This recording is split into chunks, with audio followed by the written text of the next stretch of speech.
que no sabemos leer los labios, tenemos que volver a empezar. Pues sí. Entonces, eh, pues el tema de hoy, ¿verdad? Y vaya, vimos como 15 minutos algo de lo que era importante de lo que se trataba el tema. Pero el tema de hoy es evidenciar por qué el arrebatamiento es antes de que se den los juicios de Dios sobre la tierra, ¿verdad? Sí. Y lo que vamos a hacer, por favor me pasas el libro, Mariana. Nosotros hicimos un libro, el cuarto libro, dice arrebatamiento y segunda venida, dos eventos diferentes, ¿verdad? Y yo, lo que hicimos con este libro es demostrar que son dos eventos diferentes. Le voy a pedir a Mariana que vea cuál es el propósito del libro. Este propósito son 19 evidencias que afirman a la luz de la Biblia que el arrebatamiento y segunda venida de Jesucristo son dos eventos diferentes que se presentan en un orden cronológico diferente y los separa un periodo de 7 años de tribulación y gran tribulación. Entonces, el arrebatamiento, ayer vimos una parte muy importante, es cómo opera ese día que se dé el arrebatamiento. Ayer vimos su operación en el día que Dios decide hacer el arrebatamiento, cómo opera. Y vimos que los muertos en Cristo resucitan primero, después esos muertos en Cristo se juntan con los arrebatados en las nubes con Cristo, y ahí al tercer cielo, y los arrebatados se van vivos. Ahí explicamos la operación de ese día. Pero el arrebatamiento también hay otra vertiente muy importante que tiene que quedar muy clara, que es su orden cronológico. El orden cronológico del arrebatamiento, si no se tiene ordenado como la Biblia lo quiere que lo tengamos ordenado, realmente vamos a tener una interpretación muy diferente el día que opera, ¿verdad? ¿Por qué lo decimos? Porque es un evento muy confundido el arrebatamiento de la iglesia con la segunda venida de Cristo. Y hay interpretaciones importantes que toman fuerza, que lo quieren juntar en un solo evento. Y esto hace que opere de una manera diferente en su interpretación. Entonces, a final de cuentas, pues no estás aplicando ni estás conociendo a Dios de una manera correcta, porque Dios aplica su justicia a esta creación. Y Él tiene un plan donde dice, aquí se da el arrebatamiento. En su plan que tiene de principio a fin, hay un lugar puesto donde tiene que, en un orden cronológico, estar acomodado el arrebatamiento. Por lo tanto, si lo acomodamos en un lugar diferente, también va a operar de una manera diferente. Y por lo tanto, la justicia de Dios la estamos aplicando de una manera diferente. Y por lo tanto, no estamos conociendo bien a nuestro Dios. Imagínense la importancia de este programa, porque comentamos que había 16 temas muy bien escogidos y que son de suma importancia.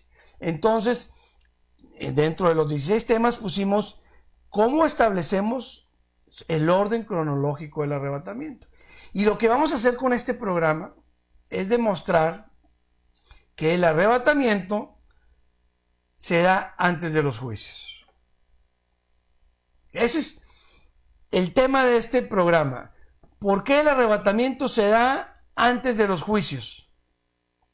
Imagínense la calamidad en profecía bíblica, porque los que juntan el evento, que son un solo evento, automáticamente están diciendo que la iglesia pasa por los juicios. Y si estudiaran los juicios, de veras, no saben lo que están hablando. ¿Okay? Entonces, los que juntan el arrebatamiento y segunda venida, todo se resuelve en un día, al final de los tiempos, automáticamente están diciendo que la iglesia pasa por los juicios. Por lo tanto, no predican profecía ni arrebatamiento, porque ¿cómo le vas a decir a las personas que van a pasar por los juicios? Siendo que Pablo, cuando habla de arrebatamiento, dice, aliéntense con estas palabras. ¿Cómo va a decir Pablo? Aliéntense con estas palabras, siendo que vas a pasar por los juicios. Yo creo que Pablo diría, oye, miren, les advierto, van a venir situaciones muy duras, pero al final, pues vas a ser salvo, pero vas a pasar por cosas muy duras. Pero cuando habla de arrebatamiento dice, aliéntense. Entonces, qué gran calamidad tener mal interpretada la profecía bíblica, porque ni la predicas, ni la enseñas, y que cómo le vas a decir a la gente por tener mal interpretado la profecía bíblica. Y siendo que cuando la tienes bien interpretada y dices, oye, si el arrebatamiento es un rescate, porque es lo que vamos a demostrar hoy, lo predicas con gusto, porque son palabras de aliento, tal y como lo dice Pablo. Entonces, ¿qué tan importante es conocer la justicia de Dios aplicada a la humanidad? ¿Qué tan importante es conocer a Dios? Porque ahora, con estos tiempos donde la Biblia marca que son como dolores de parto y se van a poner peor cada vez, ¿qué le vas a decir a la iglesia? Aguántense, porque vamos a pasar por los juicios. Qué gran calamidad tener una mala interpretación. Y este es lo que quería comentarles de la importancia del tema, porque hay que tener las bases bíblicas para determinar que nos vamos antes de los juicios. Y Mariana, si puedes dar la bienvenida de nuevo. Hola a todos, gracias por estar con nosotros nuevamente. Esperemos que esta vez sí nos escuchen fuerte y claro. Pues gracias por estar. Hasta aquí esperamos que hayan tenido el tiempo de haber visto los programas, de haber estar al corriente, de haber estudiado ya y estar a la par de lo que estamos aquí predicando. Y pues yo les decía hace unos momentos que la palabra de Dios dice que nuestro amor hacia nuestros hijos no es un amor perfecto. El amor perfecto pues solamente lo tiene Dios para con nosotros. Y que en ese amor perfecto, si nosotros realmente conociéramos al Señor como Él quiere que lo conozcamos, entonces veríamos, quería hacer esta alegoría, que era que si tú supieras que tu casa se va a incendiar hoy en la noche, que va a haber un cortocircuito, pues obviamente sacas a tu esposo, a tu esposa, a tus hijos, sacas a tu familia. Entonces, ¿cómo es que el Señor, teniendo ese amor perfecto y sabiendo que los juicios van a ser ejecutados porque Él mismo nos lo avisa en su palabra, pues no nos va a rescatar? Claro que nos va a rescatar, o sea, ¿tú crees que aquel que te amó lo suficiente para mandar a su hijo a morir y a Jesucristo que vino en obediencia a morir por ti, un amor incomprensible, de tan enorme, grande, que humanamente no lo podremos comprender hasta que estemos en su presencia? Él no nos va a dejar pasar por los juicios porque en su amor nos va a rescatar. ¿O tú me dejarías adentro si se quemaba la casa? No. Mejor no pregunto. No. O sea, imagínense Jesucristo, o sea, somos su esposa. Él no va a permitir que pasemos por eso. Ya dio su vida por nosotros, nos ama. Somos los hijos de Dios. Dios no va a permitir que sus hijos estén en los juicios. Él nos va a llevar a su presencia en su amor. Por eso es la importancia de conocer a Dios, de conocer el carácter de Dios. Y como les decía hace unos momentos, o sea, los juicios, a veces te dicen, es que eso no viene en la Biblia porque Dios no quiere que lo sepas. Bueno, los juicios sí vienen en la Biblia porque Dios quiere que lo sepamos. ¿Y por qué quiere que lo sepamos? Porque mira, de esto es de lo que te voy a rescatar. O sea, no solo es te amo lo suficiente para que mi hijo vaya y muera por ti, sino te amo lo suficiente y ten claro de lo que te voy a rescatar. Entonces, aliéntense con estas palabras, sí, y aliéntense en el amor del Señor, porque el amor del Señor y su misericordia hermosa, que nosotros no podemos comprenderla, como les decía hace unos momentos, en su totalidad, pero podemos vivirla.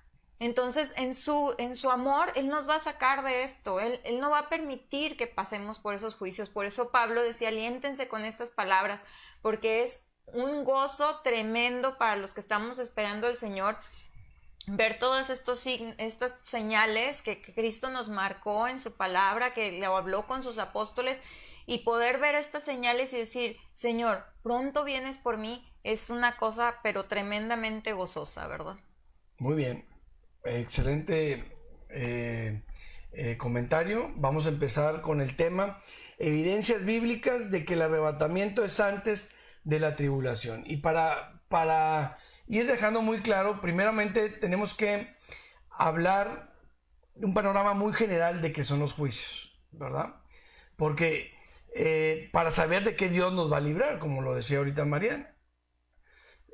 Vamos a hablar mañana, la próxima semana, y describir los juicios, cada uno, los 21 juicios. Pero ahorita de manera general, vamos a describir la tribulación, ¿verdad? Para poder saber que nos vamos antes, ¿verdad? Saber de qué nos libra Dios en su plan, ¿verdad? Para esta creación. Ahora, ¿qué es la tribulación? Por favor, Mariana, ¿me ayudas? Mateo 24:21. Porque habrá entonces gran tribulación, cual no ha habido desde el principio del mundo hasta ahora, ni la habrá. Aquí son palabras de Jesucristo, cuando le preguntan el plan que va a tener para cuando Él regrese, qué va a estar sucediendo. Y llega un momento que dice, va a haber un tiempo donde habrá tribulación como jamás la ha habido desde el principio del mundo, ni la habrá. O sea, este mundo tiene un plan de principio a fin creado por Dios. Y dice, la tribulación, los 21 juicios que están descritos del capítulo 6 al 18, va a ser una etapa de tanto sufrimiento que no la ha habido y ni la va a haber. O sea, en la etapa de que existe este planeta Tierra, es la peor etapa de sufrimiento. Y son palabras de Jesucristo. O sea, si me están volteando a ver mal a mí, pues yo no me estoy repitiendo palabras de Jesucristo. Ahora, que personas se quieran saltar estas partes de la Biblia, bueno, ellos darán cuentas, ¿verdad? Pero ahí están instaladas y Cristo está diciendo, va a haber una época donde va a haber mucho sufrimiento. Esto significa que el diluvio no es nada. Esto significa que Sodoma y Gomorra no fueron nada. Fueron ciudades desaparecidas por meteoritos. Y no quedaron nada. En la bomba de Hiroshima quedó gente viva y quedó ciudad y sobrevivieron. Bueno, cuando Dios hizo juicio en Sodoma y Gomorra por su depravación sexual, no quedó nada. No hay, hasta ahorita como que empiezan a encontrar ruinas de Sodoma y Gomorra. Indicios, evidencias científicas. Desaparecieron las ciudades. Y eso va a quedar como un juguetito para lo que es la tribulación. Vean, Cristo repitió palabras de Daniel, porque Daniel cuando se le dio la profecía para el fin, también habló de lo mismo. Y veamos lo que dice Daniel. Daniel 12:1. En aquel tiempo se levantará Miguel, el gran príncipe que está de parte de los hijos de tu pueblo, y será tiempo de angustia cual nunca fue desde que hubo gente hasta entonces, pero en aquel tiempo será libertado tu pueblo, todos los que se hallen escritos en el libro. Perfecto. Fíjense, las mismas palabras de Cristo las dice Daniel. O sea, Cristo respaldando a Daniel para la etapa del fin. Y será tiempo de angustia cual nunca fue desde que hubo gente hasta entonces. Pero en aquel tiempo será librado tu pueblo. Está hablando de la nación de Israel. Israel sí entra a la tribulación, pero va a ser librado. El remanente fiel de Israel. Porque en Israel hay muchos incrédulos. Sí. ¿Verdad? Y hay muchos que son iglesia, que esos se van a ir con nosotros. Y hay otros que han aceptado a Cristo y son parte de la iglesia. Pero cuando le dice, pero en aquel tiempo será librado tu pueblo, todos los que se hayan escritos en el libro de la vida, está hablando, Israel sí entra a la tribulación por no haber creído en el Mesías, ¿verdad? Ahora, siguiente versículo, por favor. Amós 5:18-20. Ay de los que desean el día de Jehová. ¿Para qué queréis este día de Jehová? Será de tinieblas y no de luz, como el que huye de delante del león y se encuentra con el oso, o como si entrare en casa y apoyare su mano en la pared y le muerde una culebra. ¿No será el día de Jehová tinieblas sino luz, oscuridad que no tiene resplandor? Vean, hay de los que deseen el día de Jehová. Se está refiriendo no es un día, sino al periodo de la tribulación que dura 7 años. ¿Para qué queréis este día? Será de tinieblas y no de luz. Fíjense.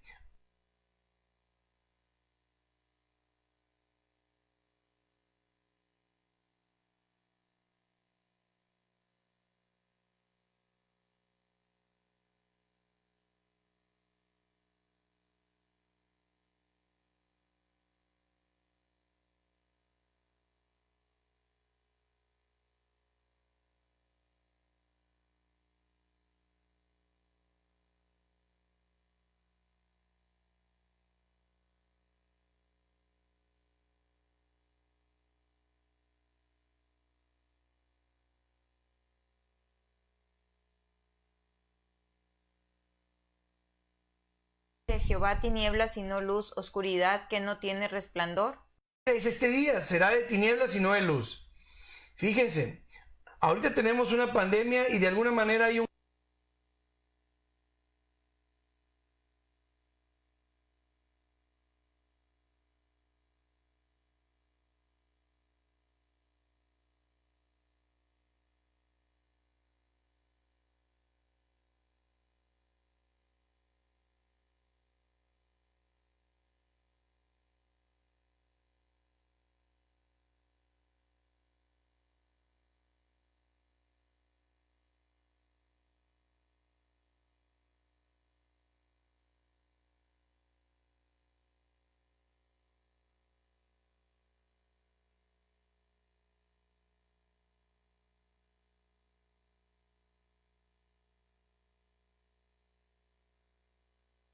No tiene resplandor.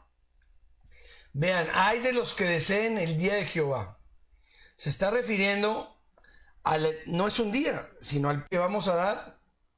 Hay más, en el libro hay 19. Bueno, yo escogí 7 nada más, porque si no nos íbamos a llevar mucho tiempo, ¿verdad? Entonces, primera evidencia bíblica, miento un poquito, tengo que decirles esto todavía de la tribulación. Por favor, Mariana, ¿me lo lees? Zacarías 13, 8, 9. Y acontecerá en toda la tierra, dice Jehová, que las 2/3 partes serán cortadas de ella y se perderán, mas la tercera quedará en ella. Y meteré en el fuego a la 3/3 parte, y los fundiré como se funde la plata, y los probaré como se prueba el oro. Está bien, hasta ahí. Lo que quiero es el versículo 8.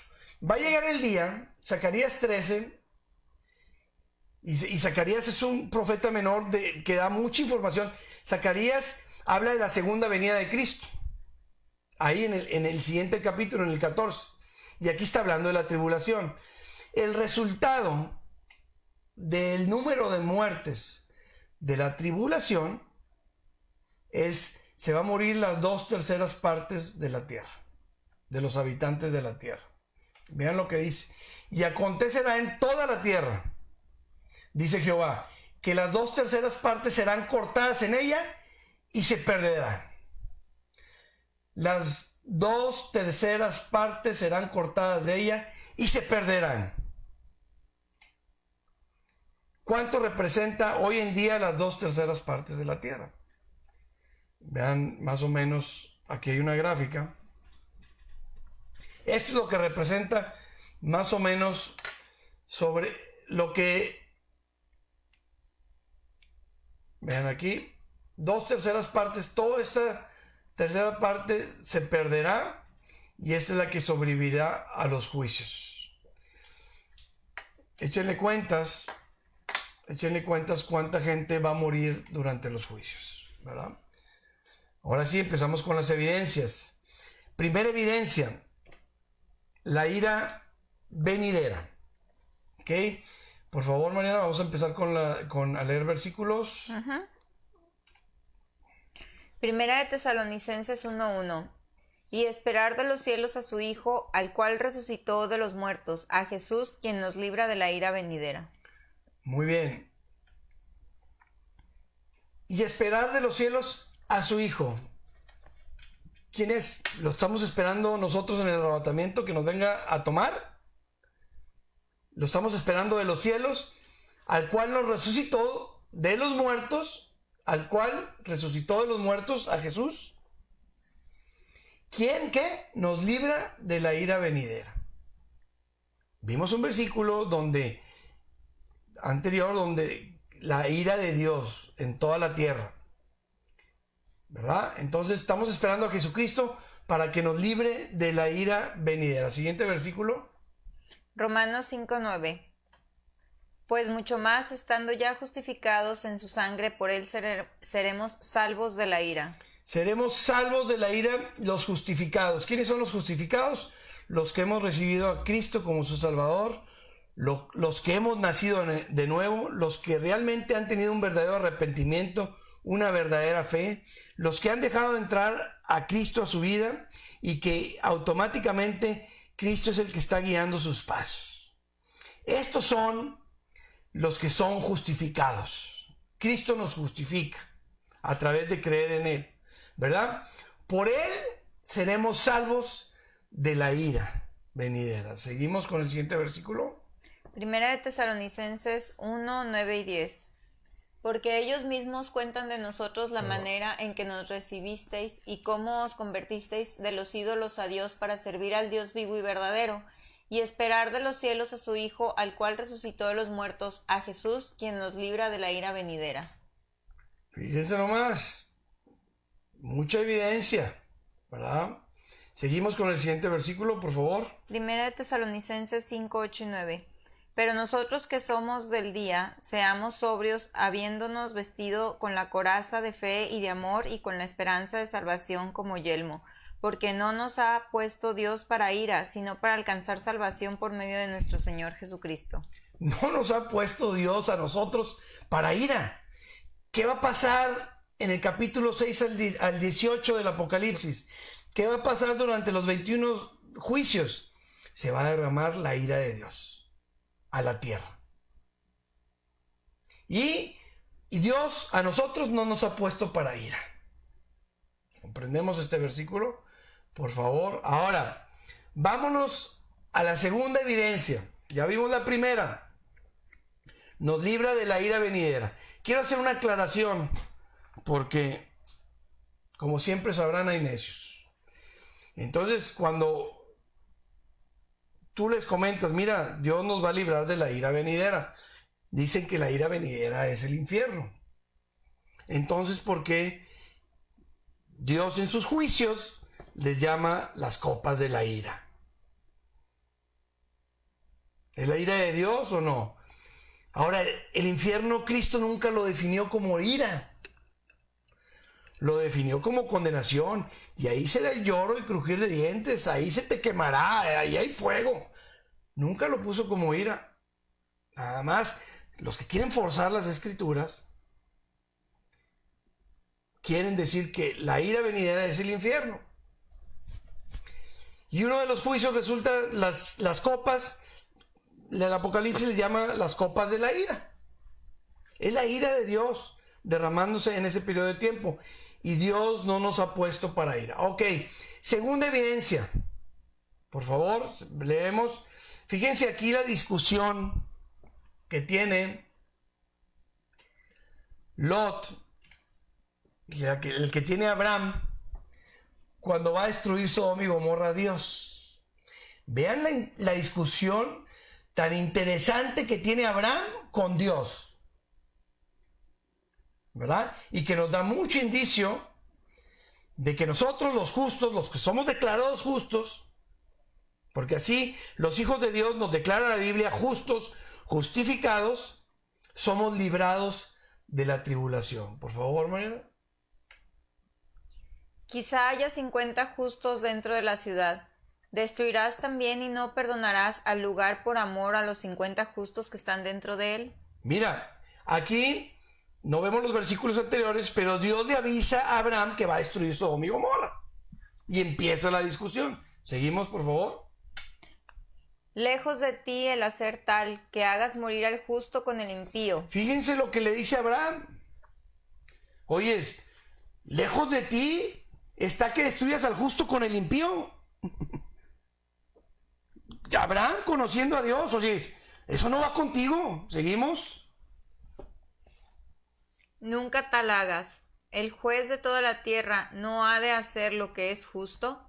Entonces respondió Jehová: Si hallare en Sodoma 50 justos dentro de la ciudad, perdonaré a todo este lugar por amor a ellos. Muy bien. ¿Qué le dijo Dios? Si hubiera 50 justos, y la discusión sigue, no la vamos a poner toda. Si hubiera 50 justos ahí en esas ciudades, por amor a ellos, no hago juicio. Por amor a ellos, no hago juicio. ¿Ustedes creen que Dios ya cambió? ¿Crees que Dios ya cambió? No. O sea, su palabra es clara y es algo que debemos entender. O sea, Dios es el mismo y en Él no hay sombra de variación. Y no es hombre ni hijo de hombre para cambiar de opinión. Dios siempre va a ser igual. Dios es el mismo ayer, hoy y siempre. Y acá dice, Dios le contesta, si hallare 50 justos, no hago juicio. Pero es algo fascinante, de verdad que se los vamos a dejar de tarea leer Génesis 18, ese diálogo entre Abraham y... Que lo lean completo. Sí. Pero los perdonaría. Entonces, imagínense estando la iglesia aquí. Pues con más razón. ¿Cómo va a derramar su ira sobre toda la tierra? Porque así lo explica la Biblia. Sobre toda la tierra viene la ira. Estando la iglesia aquí, ¿qué no le va a decir? Si hallaren en la tierra 50 justos, por amor a ellos no destruyo. ¿Cuánta iglesia hay en la tierra que está deteniendo los juicios? La iglesia se tiene que ir para que Dios derrame su ira, para que Dios sea congruente y no haya sombra de variación en él. Bien, ¿cómo respaldamos esta discusión con los demás, con más versículos? Proverbios 11:8. El justo es librado de la tribulación, mas el impío entra en lugar suyo. El justo es librado de la tribulación, mas el impío entra en lugar suyo. ¿Qué más prueba queremos? Siguiente versículo, por favor, Isaías 57:1. Perece el justo y no hay quien piense en ello, y los piadosos mueren y no hay quien entienda, que de delante de la aflicción es quitado el justo. ¿Comprendemos esto? Está diciendo Dios aquí, Isaías, inspirado por el Espíritu Santo. Perece el justo y no hay quien piense en ello, y los piadosos mueren y no hay quien entienda. En pocas palabras, ahorita, en este tiempo, pagan justos por pecadores. Así es.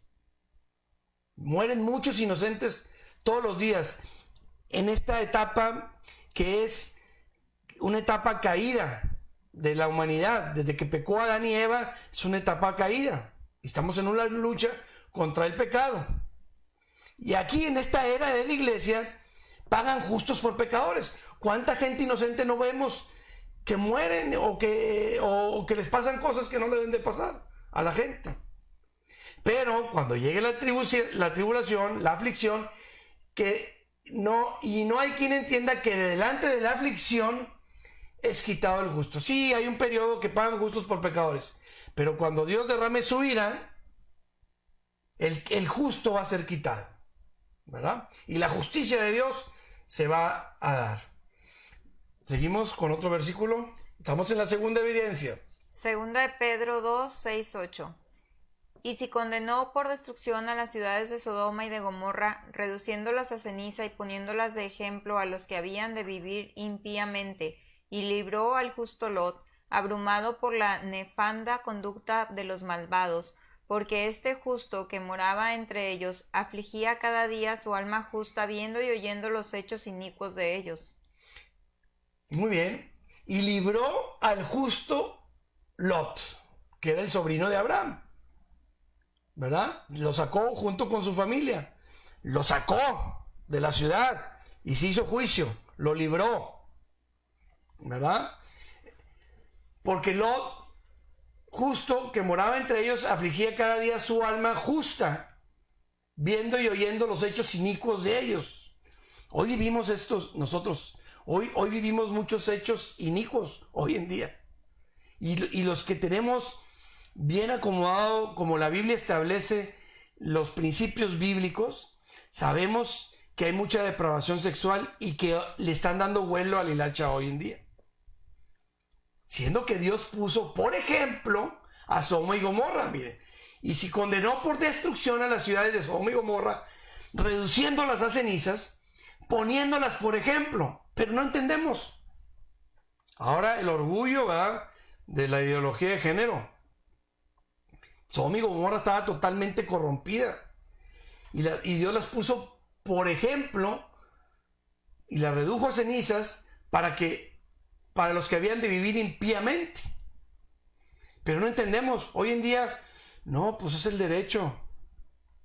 Dios ama a todas las personas, pero quiere que se arrepientan de sus pecados y todos nos tenemos que arrepentir, ¿verdad? Y esas personas necesitan arrepentirse y seguir con Dios. Aquí es donde el misterio de la iniquidad, que ya lo hemos hablado, está haciendo ver lo bueno malo y lo malo como bueno. Y te está diciendo que la ideología de género es bueno, siendo que te estás rebelando contra Dios.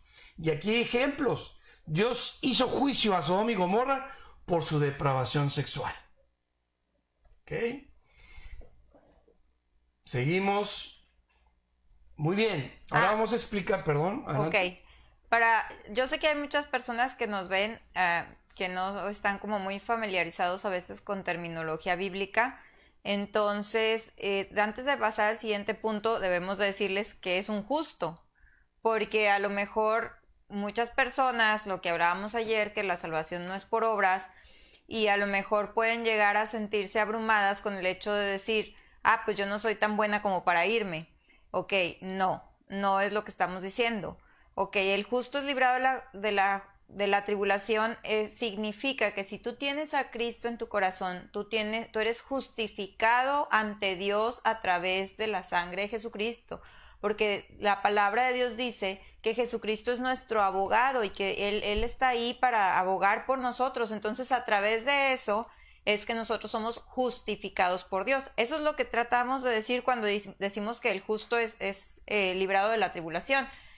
Porque automáticamente al tú ser justificado por Cristo, ¿qué significa? Que eres parte de la iglesia. Entonces la iglesia va a ser sacada antes de los juicios. Y sí quería como hacer ese paréntesis porque muchas personas que nos ven, yo sé que a veces nos ven pastores y personas que tienen mucho tiempo en el evangelio, pero también a veces nos ven personas que no saben como esa terminología que vas aprendiendo con el tiempo. Muy bien, y muy buena aclaración, ¿verdad?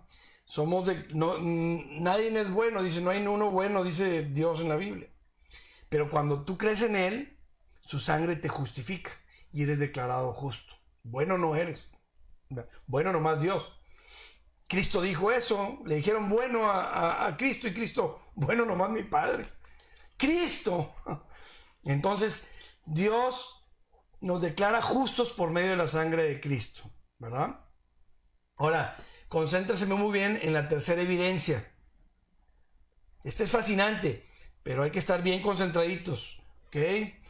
La iglesia durante los juicios. Evidencia 3. Miren, hermanos, vamos a ver un esquema aquí. Ya todos lo están viendo. Aquí ayer comentamos que esta gráfica está desde la creación hasta el fin del mundo. De la creación, después por ahí la etapa de la sociedad prediluviana, Noé, Babel, Sodoma y Gomorra, y ahí aproximadamente pasaron 2000 años. Ahora, después de Sodoma y Gomorra, del juicio de Sodoma y Gomorra, la etapa de Abraham a Cristo también pasaron 2000 años. ¿Verdad? De Cristo al día de hoy han pasado aproximadamente también 2000 años. Aquí es cuando se da el arrebatamiento. Aquí, antes de los juicios, ¿verdad? Esta etapa de los juicios, aquí, dura 7 años. No es que porque tenga el mismo espacio acá y acá, dura también 2000 años. Aquí estamos describiendo todo lo que pasa durante los juicios y es una etapa que dura 7 años. Estos son los versículos que comento, que son del capítulo 6 al 18. Aquí están descritos, ¿verdad? Veamos la siguiente gráfica.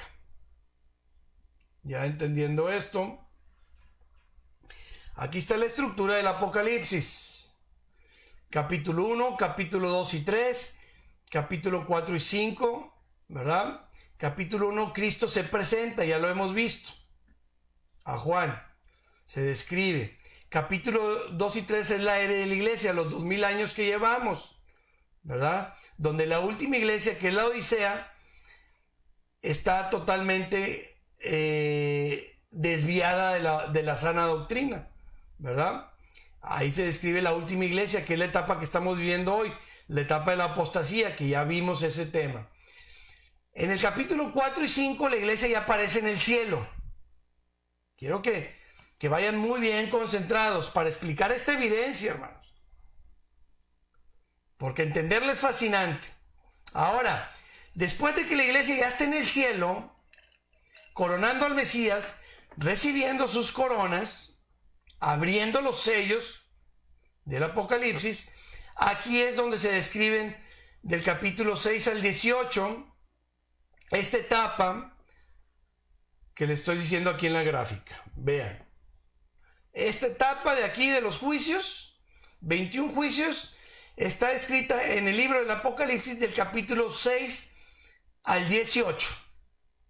¿Ok? Qué bueno que vamos muy claritos con esto. Ahora, en este de aquí, vamos a ver la siguiente gráfica. De aquí ahorita no nos interesa mucho para el efecto de lo que voy a explicar.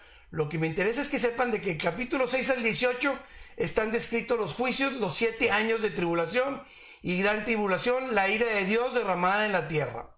Del capítulo 6 al 18. Veamos la siguiente gráfica.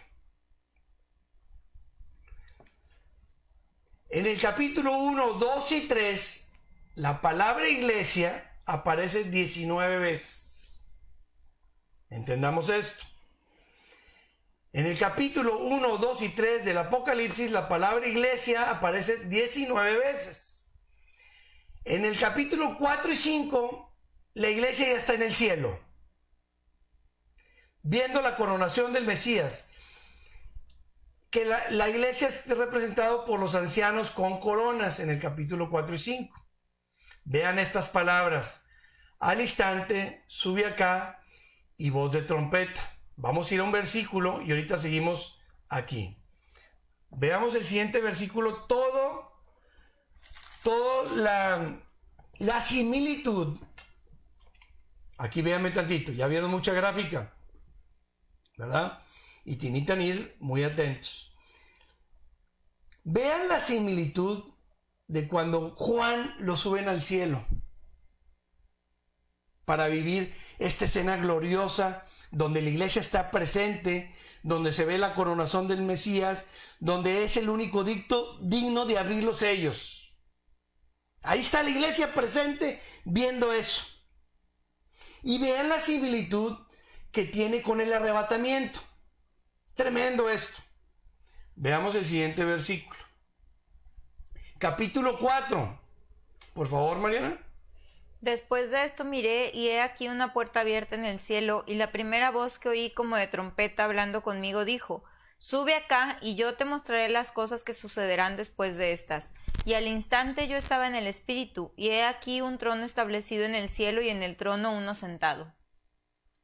Vamos, espero hayan estado muy concentrados con el versículo. En el capítulo 4, ¿verdad? Porque en el capítulo 2 y 3 es la era de la iglesia. Y fíjense lo que dice en el versículo, dice, después de que sube acá y te mostraré las cosas que suceden después de estas. ¿De cuáles? Pues de la era de la iglesia, del capítulo 2 y 3. Ahora te voy a mostrar lo que sucede después de la era de la iglesia. ¿Entendemos? En el capítulo 2 y 3, Cristo plasma la era de la iglesia. Los 2000 años ahí están plasmados. Y en el capítulo 4 dice, ahora te voy a mostrar lo que sucede después de esto. Y fíjense, después de esto, mire, y aquí una puerta abierta en el cielo. Para poder que la iglesia se vaya al tercer cielo, tiene que haber una puerta abierta en el cielo. Se tiene que abrir una puerta.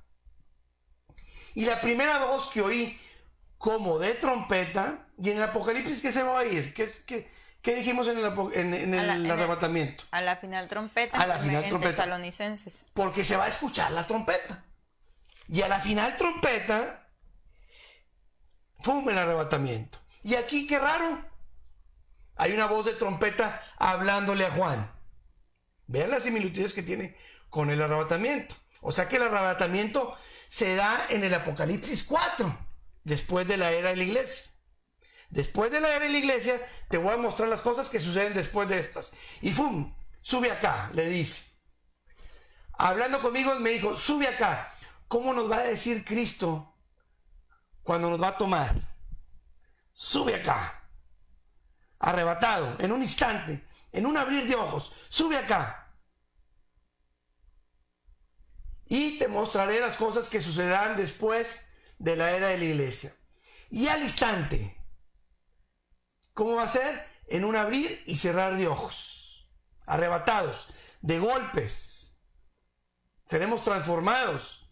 Seremos llevados al tercer cielo en un instante. Y dice Juan, yo estaba en el Espíritu y he aquí un trono establecido en el cielo y en el trono uno sentado. Cristo. Tremendo. Entonces, ¿cuál es la evidencia que quiero mostrar? Hay una frase que aparece muy seguido en el Apocalipsis del 1 al 3, del capítulo 1 al 3, a cada rato se menciona, el que tiene oído, oiga lo que el Espíritu dice a las iglesias. Acá 7 veces. Vamos a volvernos acá, para poder que quede claro. Aquí, en el capítulo 1, 2 y 3, esta exhortación que hace Cristo, ¿qué es? ¿El que tiene qué? Oídos, que oiga. El que tiene oídos, oiga lo que el Espíritu dice a las iglesias. Lo dice 7 veces. Y la palabra iglesia está 19 veces. ¿Ok? Vamos bien hasta ahí. Pero Juan sube al cielo y la iglesia aparece en el cielo, viendo la coronación del Mesías, ¿verdad? Que abre los sellos. ¿Y qué creen? O sea, en el capítulo 6 al 18, aquí, la ira de Dios sobre la tierra, juicios de Dios. ¿Sabes cuántas veces aparece la palabra iglesia? No está. Ni una. Ni una. Eso es producto de mucho análisis, de mucho estudio, de mucho escudriñar. Esto respalda la estructura del Apocalipsis, de que la iglesia se va en el capítulo 4, porque a partir del capítulo 6 ya no se vuelve a oír palabra iglesia. Búsquenla. Y no hay palabra iglesia, porque la iglesia se fue en el capítulo 4. ¿Y qué creen? Después, en el capítulo 19, vuelve a aparecer la palabra iglesia, cuando Cristo viene por segunda vez a la tierra. Vean, tremendo lo que vamos a ver. Oye, los necios, casualidad. No, es que es casualidad. Bueno, quiero que sepan que ninguna palabra que está en la Biblia está puesta por casualidad. Dice Cristo, ni una jota ni una tilde van a pasar hasta que se cumpla todo lo que está escrito aquí. No nos vamos a ir a la eternidad hasta que se cumpla todo lo que está escrito en la Biblia. Ni una jota ni una tilde. O sea, yéndose al detalle. Cristo hablando, diciendo eso. Y que me digan que esto es por casualidad, pues yo creo que erráis por desconocer las Escrituras y el poder de Dios. Vean, la exhortación es esta: el que tiene oído, oiga lo que el Espíritu dice a las iglesias. Vean que no es por casualidad, porque en el Apocalipsis 13, donde están los juicios a todo lo que da, aparece la frase así: si alguno tiene oído, oiga. Si alguno tiene oído, oiga. El Espíritu no está obrando ahí. Ahí no está el Espíritu Santo. Sí está en la era de la iglesia, convenciéndonos de pecado, juicio a nosotros. Es el que está obrando. Pero en los juicios aparece la exhortación sola. Si alguno tiene oído, oiga. En el capítulo 6 al 18. ¿Casualidad? Necios. No está la iglesia durante los juicios. Vean, más evidencia. Porque Mateo 13 al 9, cuando todavía el Espíritu Santo no se derramaba, cuando todavía no se derramaba, porque Cristo no se había ido.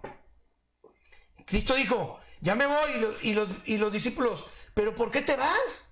Estamos esperando. Si no me fuere, no les puedo mandar al Consolador, el Espíritu Santo. Se tuvo que ir Cristo para que viniera el Espíritu Santo. Pero Mateo, todos estaban bajo la ley, porque Cristo apenas estaba enseñando doctrina en su ministerio. Y aparece el que tiene oídos para oír, oiga. ¿Por qué? Porque el Espíritu todavía no estaba en medio de nosotros. Y todos estos versículos, citas bíblicas, dicen la misma frase. El que tiene oído para oír, oiga. Pero cuando ya se va Cristo y está el Espíritu Santo y empieza a operar en la era de la iglesia, capítulo 2 y 3 del Apocalipsis, el que tiene oído oiga lo que el Espíritu dice a las iglesias. ¡Fum! La iglesia se va en el Apocalipsis 4 y comienzan los juicios, y el que tiene oído oiga. Porque el Espíritu empieza a operar de una manera diferente, como en el Antiguo Testamento. No se va por completo, no. Va a operar como en el Antiguo Testamento. Selectivo y temporal. Cambia su operación. No va a estar en medio de los juicios. Va a operar de manera diferente. Y esa es, espero haber sido claros con la tercera evidencia. La iglesia, la palabra iglesia no aparece durante los juicios descritos en el Apocalipsis. Evidencia de que no está la iglesia. ¿Casualidad? No lo creo. Ahora, cuarta evidencia. Y no sé cómo andemos de tiempo, pero no va a importar. Son 7, ¿verdad? Son 7. Digno de escapar, la vimos ayer, pero es necesaria ponerla ahora.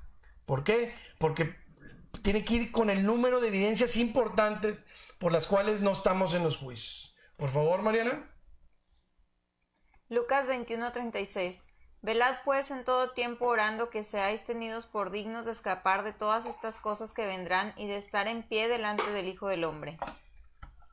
Muy bien.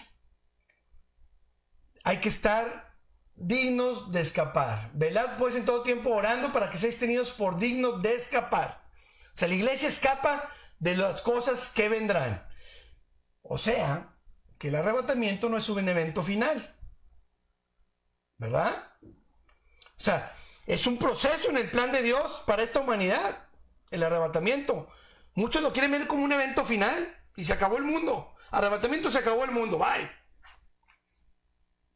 No, el arrebatamiento no es un evento final, porque aquí escapamos y todavía van a suceder cosas. Escapar de todas las cosas que vendrán. Escapamos y vendrán cosas. O sea que el arrebatamiento no es evento final.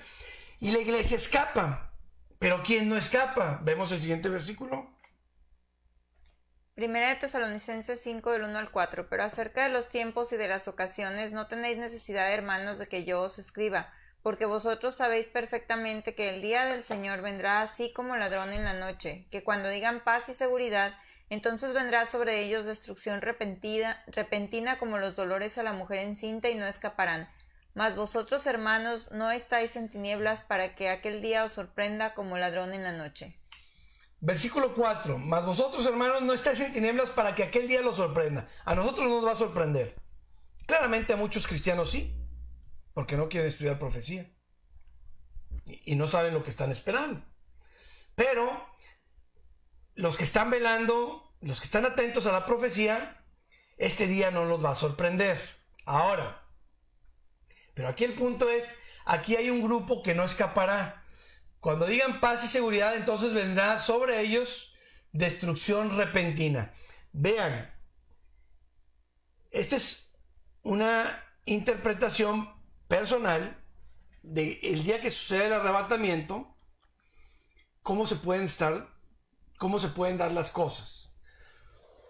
Porque ha habido películas donde se desaparece la gente y se empiezan a estrellar aviones y muchas cosas porque la gente se desaparece.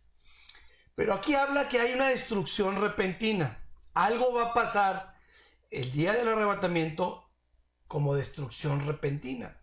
Entonces, en ese momento, la iglesia va a escapar antes de la destrucción repentina. Que como es una destrucción repentina, se van a destruir muchas. Puede ser un asteroide cayendo, porque el Apocalipsis habla de asteroides. Puede ser una bomba nuclear, porque el Apocalipsis habla de guerras. Pero va a haber una destrucción repentina. Y ahí es cuando se va la iglesia. Y la iglesia es bueno, no quiero ser, voy a decir algo duro, pero son poquitos, porque pocos son los escogidos. Porque muchos son los que entran por la puerta ancha y pocos son los que entran por la puerta angosta, dice Cristo.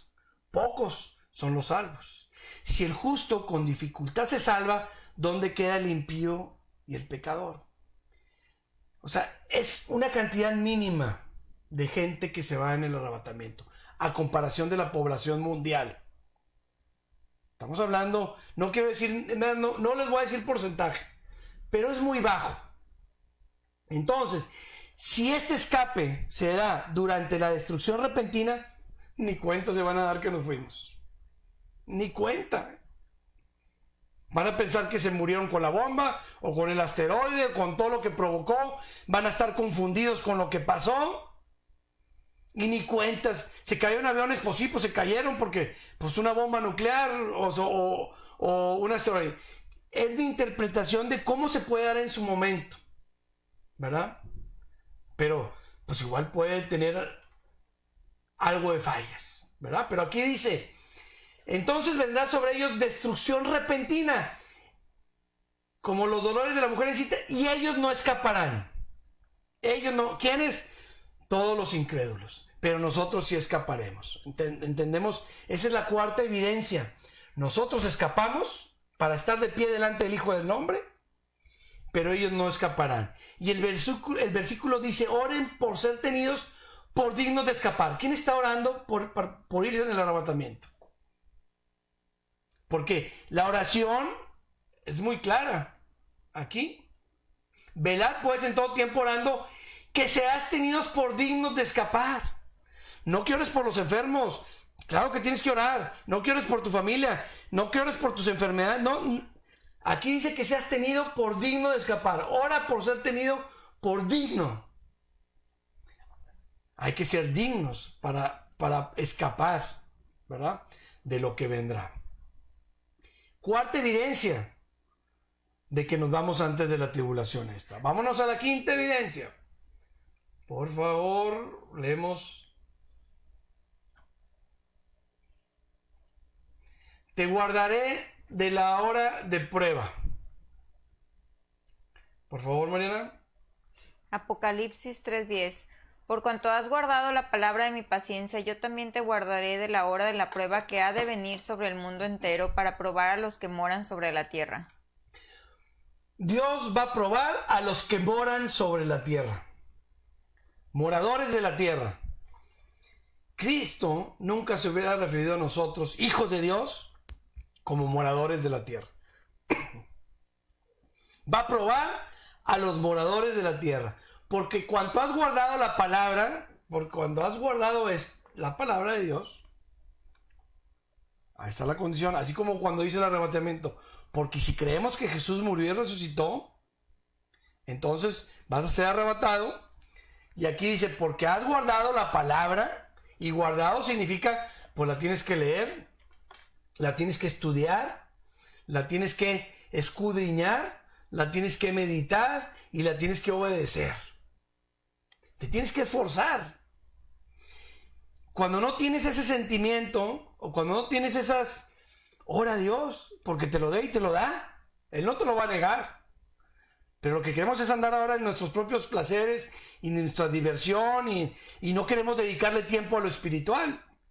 Pídele a Dios que te dé hambre de su palabra y te la va a dar, te lo aseguro. No te lo va a negar. Pero por cuanto has guardado la palabra de mi paciencia, yo también te guardaré de la hora de prueba que ha de venir sobre el mundo entero. La prueba es sobre el mundo entero, para probar a los que moran. Y esto está en el Apocalipsis 3. La iglesia sube en el Apocalipsis 4. Y en el Apocalipsis 6 se empiezan los juicios. Y aquí está la promesa. Yo te voy a guardar. ¿Qué significa guardar? Porque aquí gente que quiere lastimar la doctrina del arrebatamiento pone que guardar, pues te va a guardar durante los juicios. Como si los juicios se pudiera guardar a alguien, ¿eh? Cuando los describamos, es imposible guardar a alguien durante los juicios. Cubrirlo, protegerlo durante los juicios. No es como las plagas de Egipto, que Dios guardó durante las plagas de Egipto a la nación de Israel. Ahí fue un rescate de ser esclavos. Ahí fue un rescate. Aquí nos va a librar de su ira. Es diferente, son situaciones diferentes, porque de ahí se agarran los que dicen nos va a proteger durante los juicios. Guardar, ¿qué significa? Vean lo que significa guardar, por favor. Guardar, poner una cosa en un lugar para que no se pierda, para que se conserve en buen estado o en el lugar en el que le corresponde estar. Tremendo. ¿Qué significa? Definición, no de la Biblia. Definición del diccionario de la Academia Cuarta Española, no sé cómo se le diga. Poner una cosa en su lugar. ¿Dónde es el lugar de la iglesia? Pues en el arriba. cielo. Para que no se pierda, para que se conserve en un buen estado o en el lugar en el que le corresponde estar.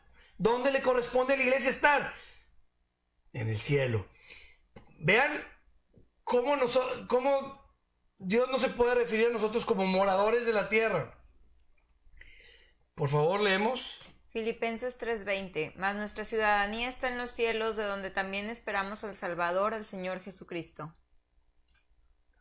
Nuestra ciudadanía es en los cielos. Ahí es donde nos pertenece estar. Guardar nos va a librar y nos va a poner donde debemos estar, viviendo otros eventos majestuosos, ¿verdad? Como dijimos, mientras la iglesia esté viendo la coronación del Mesías arriba en el cielo, acá en la tierra van a estar viendo la coronación del anticristo. Demonios van a estar ahí apoyando la coronación del anticristo.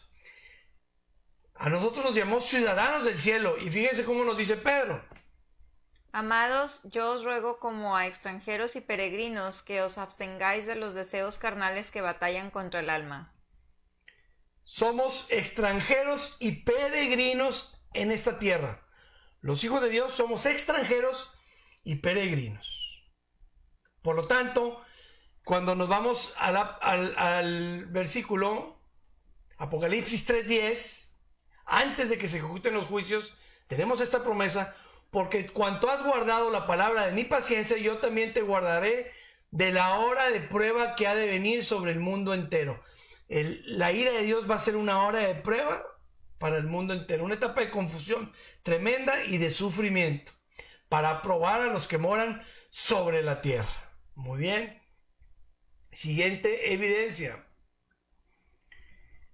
Del capítulo 6 al 18 es lo que les decía, que ya no aparece la palabra iglesia, pero sí aparece muchas veces. Lean el capítulo 6 al 18. Aparece muchísimas veces los que moran sobre la tierra, los moradores de la tierra, cada rato.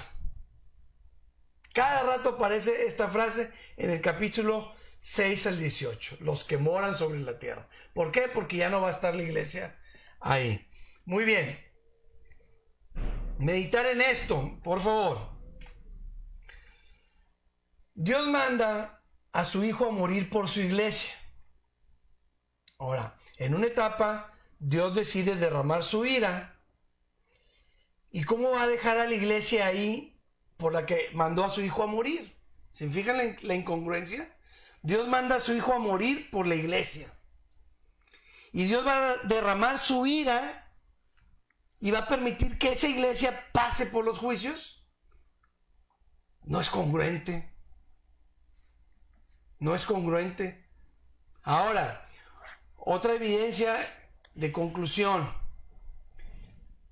La ira de Dios sobre la tierra, del capítulo 6 al 18, es por las consecuencias de la rebeldía contra Dios, del pecado contra Dios. Son consecuencias del pecado, de que el mundo no quiso adecuarse a las leyes espirituales de Dios. Por lo tanto, viven en rebeldía y las consecuencias es el juicio de Dios del capítulo 6 al 18. ¿Entendemos esto? ¿Por qué la iglesia, si ya fuimos lavados, ya fuimos perdonados de nuestros pecados, va a vivir las consecuencias del pecado? Esto es tremendo. Espero lo estén digiriendo muy bien. A todos los que piensan que la iglesia va a pasar por los juicios.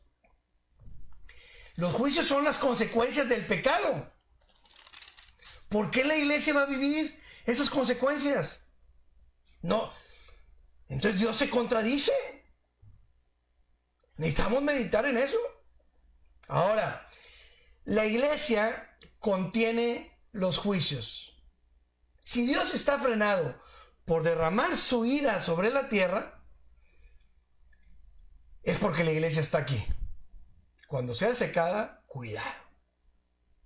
Una vez fuimos a un viaje a Puerto Vallarta y tocó que antes de irnos estaba pronosticado el huracán más fuerte de toda la historia.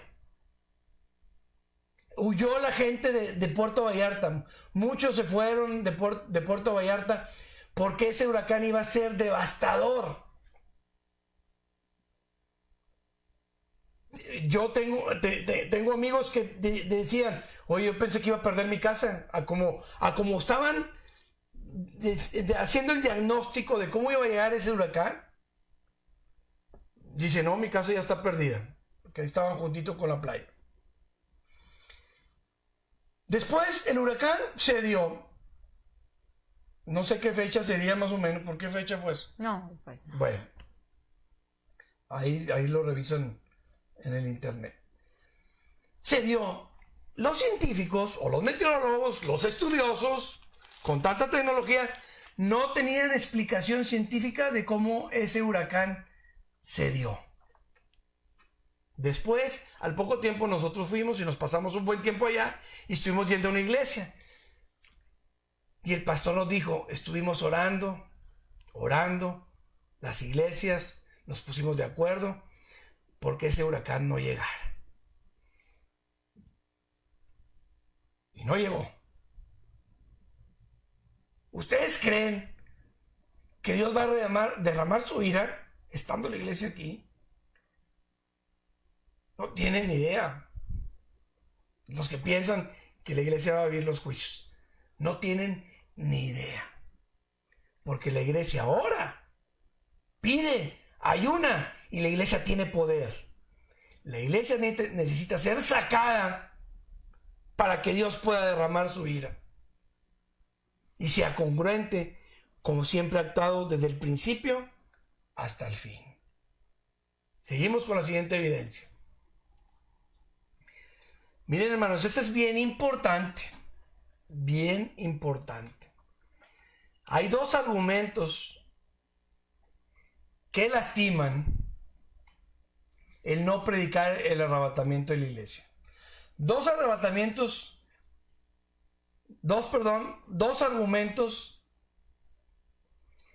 que necesitamos tenerlos como bases muy firmes para cuando los oigamos, ¿verdad?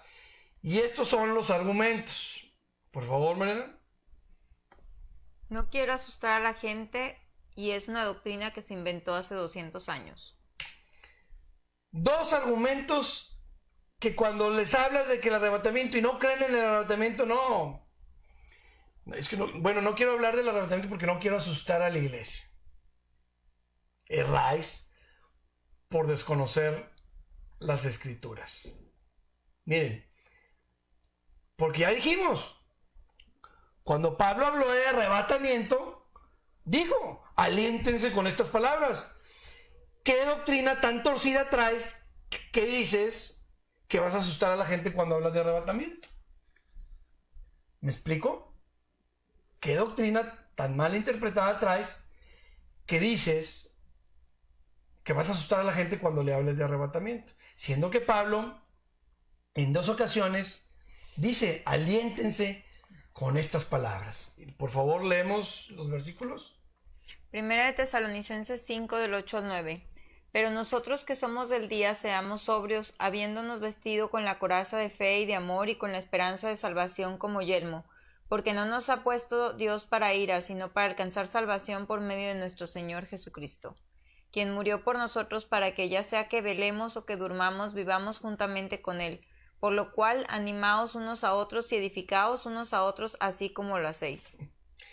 Quien diga que el arrebatamiento no edifica, erráis por desconocer las escrituras. Quien diga que el arrebatamiento es para asustar a la gente, erráis por desconocer las escrituras. Quien murió por nosotros para que sea que velemos o que durmamos, o sea, ya sea que nos toque el arrebatamiento o que muramos antes, vivamos juntamente con Cristo. Por lo cual, animaos unos a otros y edificaos unos a otros con estas palabras. Estamos hablando de Tesalonicenses, donde Pablo habla de arrebatamiento. Pablo aquí está hablando de arrebatamiento cuando dice, ya sea que velemos, ahí está hablando de arrebatamiento. O que durmamos, o que nos toque morir antes. Porque todos vamos a morir, a menos de que nos toque el arrebatamiento. Entonces dice, animaos unos a otros con estas palabras. Y en 1 Tesalonicenses 4:3, cuando hablamos de seremos arrebatados, Pablo termina diciendo, animados los unos a los otros con estas palabras. Entonces, ¿cuál miedo? ¿Cuál asustar? Ya estás erróneamente interpretando las escrituras. Son para edificar las palabras del arrebatamiento y son para animar y para alentar. ¿Ok? Entonces el primer argumento de que no quiero meter miedo a la gente, nulo. Ahora, el otro más importante, porque también, oye, yo me he topado con no, hombre, esa es una doctrina de hace poco tiempo, la inventaron hace poco tiempo. Es una doctrina que se inventó hace poco. Vamos a ver un documento de Efraín el Sirio que habló sobre arrebatamiento en el año 370 después de Cristo. O sea que no es una doctrina recién inventada. Ahora, todo indica que Efraín el Sirio viene de la línea de Pablo, Pablo, Policarpio y Policarpio, Efraín el Sirio. Y Efraín el Sirio está diciendo que vamos a ser sacados antes de la tribulación. Tremendo. Y él escribió en el año 370 después de Cristo. Veamos este asunto tan importante. Por favor, Mariana, a leer. Hay un argumento importante por parte de los opositores del arrebatamiento antes de la tribulación. Comentan que fue una doctrina inventada por un tal Darby o un tal MacDonald o hasta por el escolástico Schofield. Sin embargo, estudios previos muestran con grandes detalles que la doctrina del arrebatamiento de la Iglesia antes de la tribulación fue enseñada por la Iglesia primitiva desde el año 373 después de Cristo. Esto se sabe a ciencia cierta porque se descubrió un documento antiguo escrito por Efraín el Sirio, un teólogo bizantino, en el que claramente propone dicha interpretación doctrinal. Efraín el Sirio escribió acerca de los últimos tiempos del anticristo y del fin del mundo, porque todos los santos y elegidos de Dios serán reunidos antes de la tribulación que ha de venir y serán llevados al Señor para que no vean la confusión que abrumará al mundo a causa de nuestros pecados. Vean lo que escribió Efraín el Sirio. Porque todos los santos y elegidos de Dios serán reunidos antes de la tribulación que ha de venir y serán llevados al Señor para que no vean la confusión que abrumará al mundo a causa de nuestros pecados. Eso se escribió mucho antes. Seguimos, por favor. Claro que han tratado de negar el documento escrito por Efraín los opositores del arrebatamiento, negando la autenticidad del texto. De hecho, lo han bautizado como el documento pseudo-Efraín. Estos opositores dicen que Efraín no lo escribió, sino que recientemente alguien más lo hizo.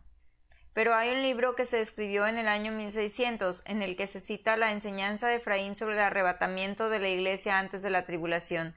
Este libro era de autoría de un teólogo francés y el hecho de que ya para el 1600 se conociera el documento de Efraín elimina todas sospechas de que pueda tratarse de un documento creado recientemente. Por lo tanto, negar la autoría de Efraín no tiene sentido para el tema en cuestión, ya que el libro demuestra que tanto el documento de Efraín como la doctrina de arrebatamiento se enseñan antes del 1900, fecha en que supuestamente MacDonald inventó la teoría en el arrebatamiento de la Iglesia antes de la tribulación. Es tremendamente una calamidad cuando tú llegas con bases muy firmes sobre la doctrina del arrebatamiento y te dicen, no, es que eso es algo inventado. Los que no tengan bases firmes se la creen. ¿Se la creen? Oye, no, hombre, es que eso se inventó en el año 600, 700. Es una doctrina que la inventó MacDonald, ¿o qué? Sí, MacDonald, en el año... Y ahí, no, pues sí es cierto. Por eso, ¿qué tan importante es tener las bases? ¿Qué tan importante? ¿Para qué? Porque dice Pablo, no se dejen mover fácilmente de su manera de pensar. No se dejen mover. Pero cuando no tengo las bases, me llegan con eso. No, es que es una teoría nueva. Sí es cierto, entonces no es cierto. Tremendo. Y ya, última evidencia. Y es muy necesaria verla, porque es otro argumento que se usa para decir que la iglesia sí está durante la tribulación, pero erráis otra vez por desconocer las escrituras. Esta ya vamos a terminar, ya terminamos, ya falta muy poquito, 10 minutitos, 7, ¿verdad? Ok, vamos a leer Mateo 24, por favor. Mateo 24, 16, 22. Entonces los que estén en Judea huyan a los montes. El que esté en la azotea no descienda para tomar algo de su casa, y el que esté en el campo no vuelva atrás para tomar su capa. Mas ay de las que estén encintas y las que críen en aquellos días. Orad pues que vuestra huida no sea en invierno ni en el día de reposo, porque habrá entonces gran tribulación, cual no la ha habido desde el principio del mundo hasta ahora ni la habrá. Y si aquellos días no fuesen acortados, nadie sería salvo, mas por causa de los escogidos aquellos días serán acortados. Por causa de los escogidos, los días serán acortados durante la tribulación. Está hablando Cristo de la etapa de la tribulación. Y entonces ahí dicen, pues ahí está la iglesia, están los escogidos. Y esto es bien importante aclararlo. Porque aquí, como comentamos, y eso es un tema muy aparte, pero hay que aclarar esto, porque es un argumento muy fuerte que los escogidos están durante la tribulación. Porque habrá entonces gran tribulación, cual no la ha habido desde el principio del mundo hasta ahora ni la habrá. Mas por causa de los escogidos, aquellos días serán acortados. Ahí está la iglesia. Estos escogidos le está hablando a la nación de Israel.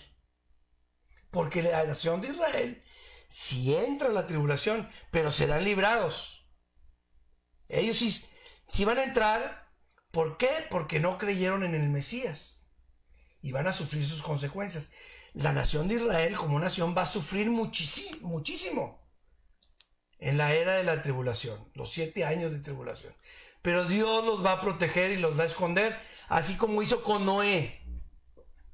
Noé lo guardó durante el diluvio, pero Enoc fue arrebatado.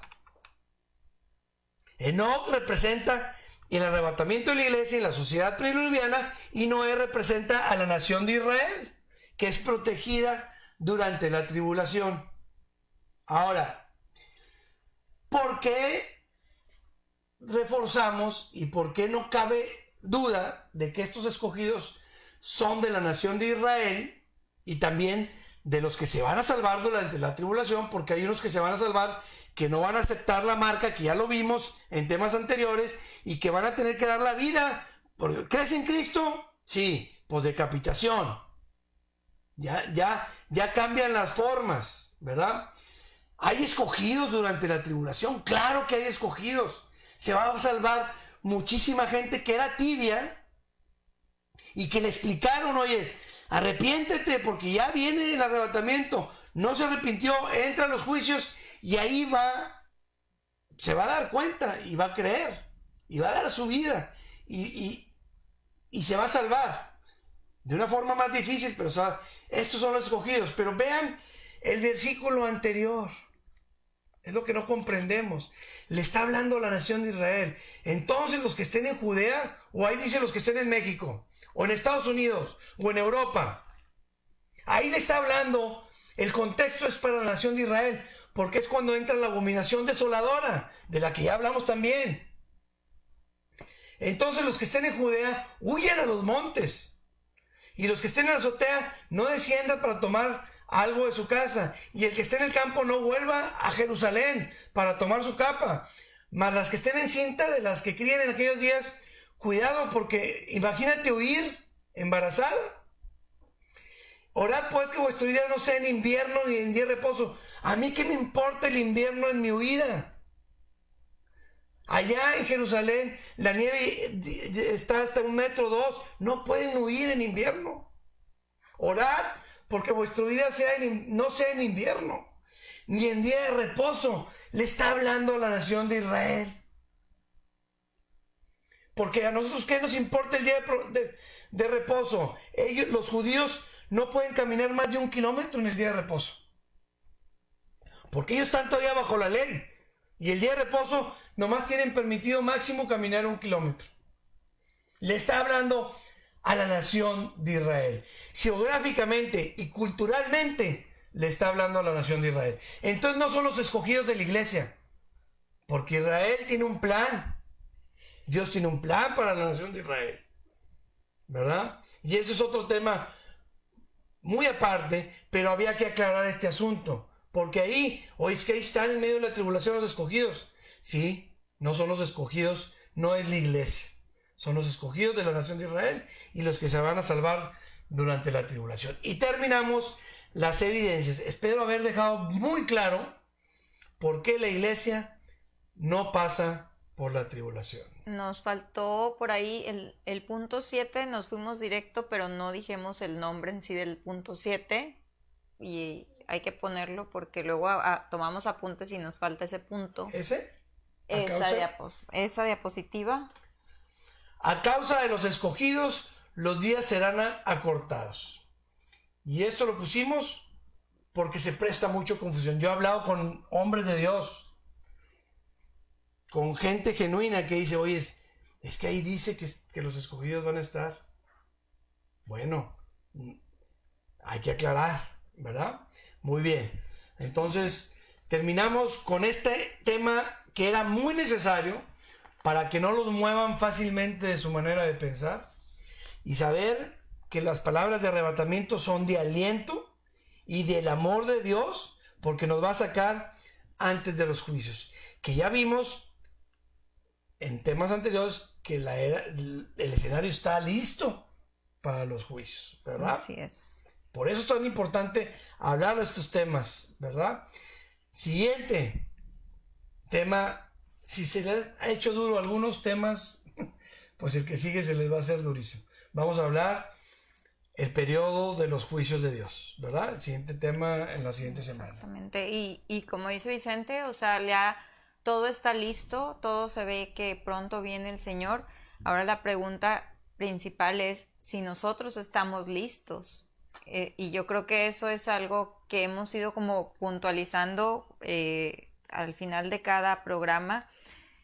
de que medites, ¿verdad? Y que como el salmista digas, examíname Dios y conoce mi corazón y pruébame y conoce mi verdad y ve si hay en mí camino de perversidad y guíame por el camino eterno.